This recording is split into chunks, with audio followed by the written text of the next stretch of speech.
Bună, dragilor! Așa cum am promis, am revenit cu un clip în care explic ce înseamnă o diagnoză și un tratament în salon.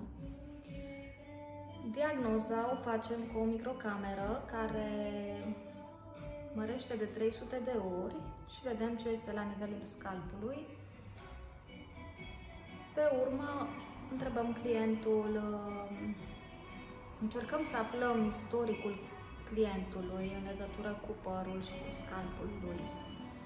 Iar în acest clip avem un client care se confruntă cu un exces de sebum, adică spală părul astăzi și după câteva ore părul arată nespălat, ca și cum ar fi nespălat de 2 zile.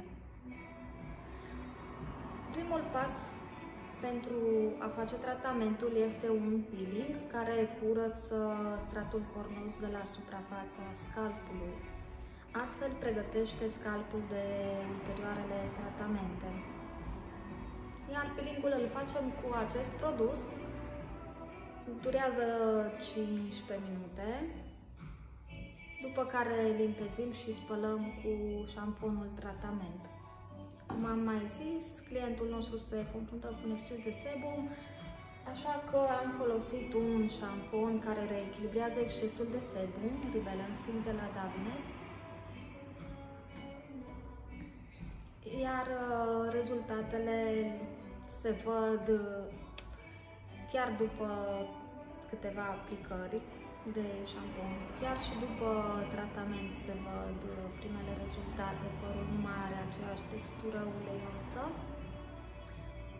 Iar pentru acasă, clientul trebuie să folosească în continuare acest șampon până termină sticluța. Acest șampon îl folosim doar în salon, sunt în sticluțe mai mici de 250 de ml